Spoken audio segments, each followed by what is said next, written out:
जय हिंद दोस्तों, मैं आदित्य ओझा। जय हिंद दोस्तों, मैं मोहित आप सभी का फिर से स्वागत करता हूं हमारे चैनल ईगल ब्रदर्स पर। आज मैं आपके साथ कुछ ऐसे टॉपिक को शेयर करना चाहता हूं जो कि हम दोनों ने नोटिस करा है और शायद आपने भी नोटिस करा होगा और शायद आप हमारी बात को सच भी मानेंगे।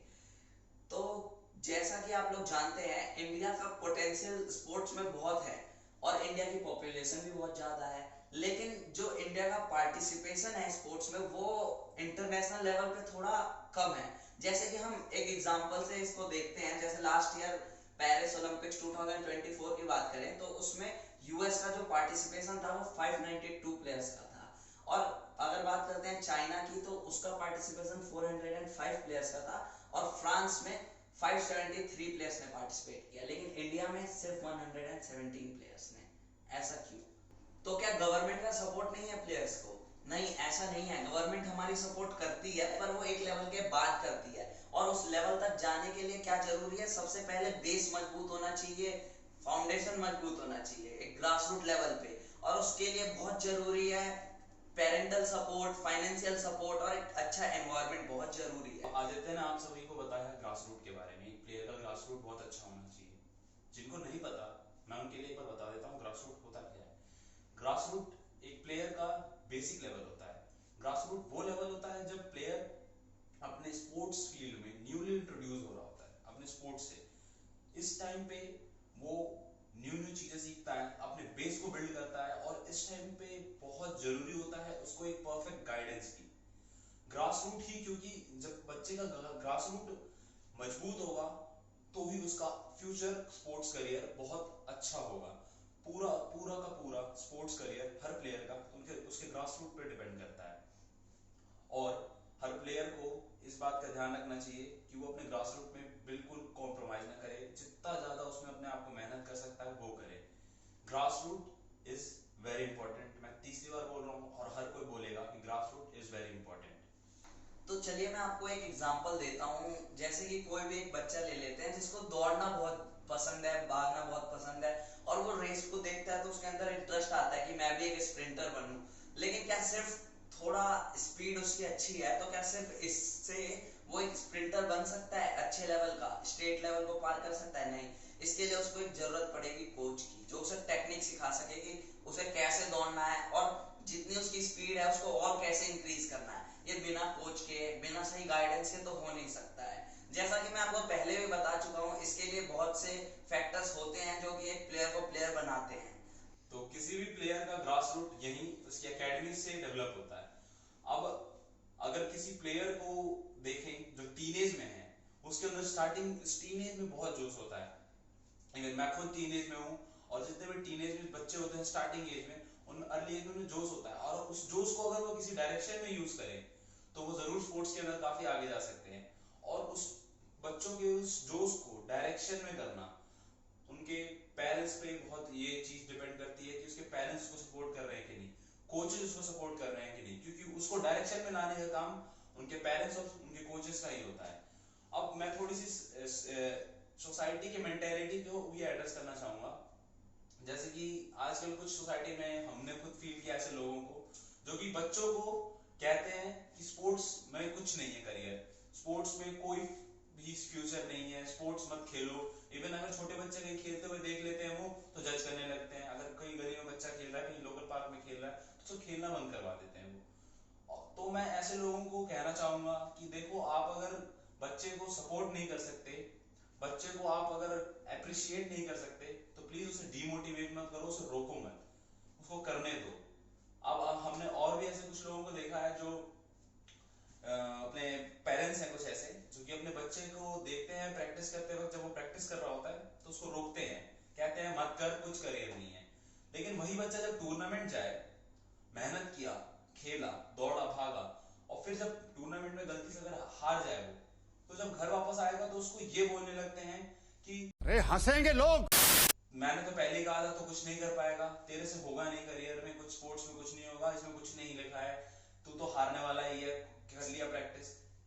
ये चीज बहुत गलत है। इस चीज को आप लोगों को बच्चों को नहीं कहना चाहिए। अगर ये आप कहेंगे तो यार वो ऑलरेडी डिमोटिवेट होकर आया। अगर आप भी ऐसा उसे कहेंगे, मैं पहले भी कहा था, आप अगर अप्रिशिएट नहीं कर सकते तो प्लीज डिमोटिवेट भी ना करें। एक बार मौका दे के देखें, वो जरूर करेंगे, क्योंकि वो डेली ग्राइंड कर रहा होता है, वो डेली ग्राउंड में जाके मेहनत कर रहा है। बाकी बच्चे आज के टाइम में घूम रहे हैं, टाइम पास कर रहे हैं, इवन अपना टाइम वेस्ट कर रहे हैं, लेकिन वो बच्चा अगर स्पोर्ट्स में अपना दिखा रहा है पोटेंशियल, वो जा रहा है डेली सुबह ग्राउंड पे, आ रहा है घर पे अपना काम कर रहा है, फिर ग्राउंड पे जा रहा है और प्रैक्टिस कर रहा है, यानी वो कुछ अच्छा कर रहा है, वो टाइम वेस्ट नहीं कर रहा। सिर्फ पढ़ाई पे अगर टाइम दे रहा है बहुत ज्यादा, 10-10 घंटे पढ़ाई कर रहा है, इसका मतलब ये नहीं कि वो पढ़ाई में बहुत अच्छा कर रहा है और किसी और चीज में ये टाइम देगा तो गलत देगा। अगर वो सही डायरेक्शन में दे रहा है, even sports, even any field, किसी भी फील्ड में अगर वो दे रहा है टाइम अच्छे से, तो यानी वो अच्छा कर रहा है। स्पेशली स्पोर्ट्स में मैं यहाँ पे एड्रेस कर रहा हूँ, लेकिन ये किसी भी फील्ड में लागू होता है। तो जो भी चीजें मोहित ने आपको बताई, तो उन चीजों से हमारा इस वीडियो को लेकर कोई भी किसी को हेट करने का मोटिव नहीं है कि हम किसी को गलत बता रहे हैं, किसी के पेरेंट्स को गलत बता रहे हैं। वो हर पेरेंट्स यही चाहता है कि हमारा बच्चा अच्छा करे, पढ़ाई के फील्ड में ऊपर जाए, क्योंकि बहुत से पेरेंट्स को ये पता नहीं होता है कि जितना ऊपर वो पढ़ाई से जा सकता है, उससे बहुत ऊपर स्पोर्ट्स से भी जा सकता है।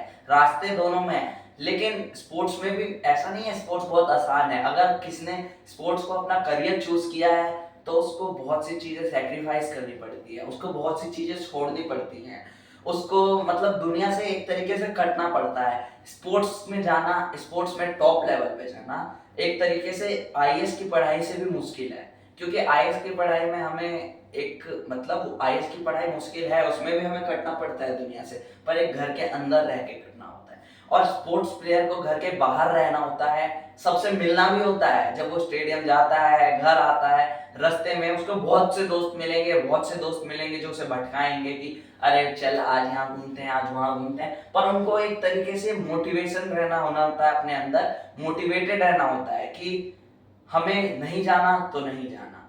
तो इसी मोटिवेशन को आप सबको बरकरार रखना है, और जो भी आपको डिमोटिवेट कर रहा है उसकी बातों को गौर नहीं देना है, उसकी बातों पर, और आगे बढ़ते जाना है। जब आप एक लेवल पे पहुंच जाएंगे कि आपको दुनिया देखेगी, तो जो लोग भी आपको डिमोटिवेट करते थे वो आके आपको मोटिवेट करेंगे। हाँ जी, तो मैं इस वीडियो में कुछ एक इम्पोर्टेंट टॉपिक थे जिनको मैं स्टार्टिंग से सोच रहा था आपसे डिस्कस करना है, और बहुत जरूरी भी है। एक प्लेयर जब अपने अर्ली एज में आता है तो उसके पेरेंट्स को, चलो एक बार को मान लेते हैं, सपोर्ट कर रहा है, पेरेंट्स सपोर्ट कर रहे हैं, ओके। अब वो कहाँ जाएगा सीखने? तो एट द एंड अपने कोच के पास जाएगा ना, अकेडमीज में जाएगा, उसके स्कूल में होंगे उसके लिए फैसिलिटीज। काफी सारे स्कूल्स और अकेडमीज होते हैं जो पेरेंट्स को बड़े बड़े वादे वो करते हैं कि, और बताते हैं, एडवर्टीजमेंट अपने करते हैं कि हम स्पोर्ट्स में बच्चों को बहुत इंप्रूवमेंट करते हैं, बहुत ग्रो करा रहते हैं। जब रियलिटी में जब जाते हैं, कुछ स्कूल्स को एड्रेस करूंगा, स्कूल्स के अंदर क्या होता है कि प्लेयर्स को मतलब बच्चों को वहां पे पीटी पीरियड के नाम पे हफ्ते में 1 दिन रखते हैं या 3 दिन करते हैं, और वो भी उसको ऐसे ट्रीट करते हैं, उस पीरियड को 1 घंटा या 40 मिनट का मुश्किल से शायद होता है। उस टाइम पे भी अगर कभी किसी टीचर ने देखा कि उसको पढ़ाना है तो उसका वो पीटी पीरियड ले लेगा, वो बच्चे को खेलने नहीं देगा, वो बच्चे को मतलब पीटी पीरियड को ऐसे ट्रीट करते हैं कि फ्री है, वो वेस्ट ऑफ टाइम है। स्कूल के अंदर अगर बच्चों को हम चीजें नई नई सिखाने के लिए स्कूल है, तो वहां पे स्पोर्ट्स को क्यों नहीं ऐसे सिखाया जाता? स्पोर्ट्स को ऐसी इंपॉर्टेंस क्यों नहीं दी जाती है? क्यों स्पोर्ट्स को वहां पे ऐसे ट्रीट किया जाता है जैसे कि study is the most important thing and sports is the worst thing someone can do? क्यों?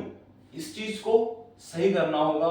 और अगर आपको स्कूल अगर फैसिलिटी बच्चों को नहीं दे रही है तो उस बच्चे जाते हैं एकेडमीज में। अब आज के टाइम में एकेडमीज ऐसी ऐसी हैं कि बच्चों से 1500-2000 महीने की फीस ले रही हैं, और खिलाने के नाम पे उन्हें पता नहीं कैसे ड्रिल्स करा रही है, उनको कुछ भी इंप्रूवमेंट नहीं हो रहा। उनको लग रहा है कि बच्चे आगे, इनको नॉलेज नहीं है, छोटे छोटे बच्चे हैं, इनके पेरेंट्स को नॉलेज नहीं है ज्यादा स्पोर्ट्स के बारे में, हम कुछ भी फालतू की चीजें करा देते हैं, पैसे तो मिल रहे हैं। तो यहाँ पे पेरेंट्स आपके लिए इंपॉर्टेंट चीज कि आप अपने बच्चे की ग्रोथ को चेक करें। अगर आप पैसे लगा रहे हैं, आपका पैसा बहुत जरूरी है, आप उसको चेक करें कि बच्चे को चेक करें कहीं वो आपके पैसे लगा रहे हो वर्थ इट हो रहे हैं कि नहीं। तो इस चीज को प्लीज ध्यान रखें।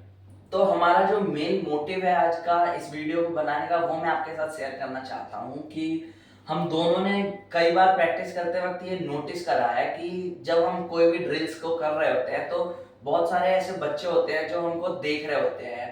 तो और कई 1-2 बच्चों ने तो पर्सनली आके मेरे से बोला भी है कि भैया आप क्या कर रहे हो, हमें भी सिखाओ।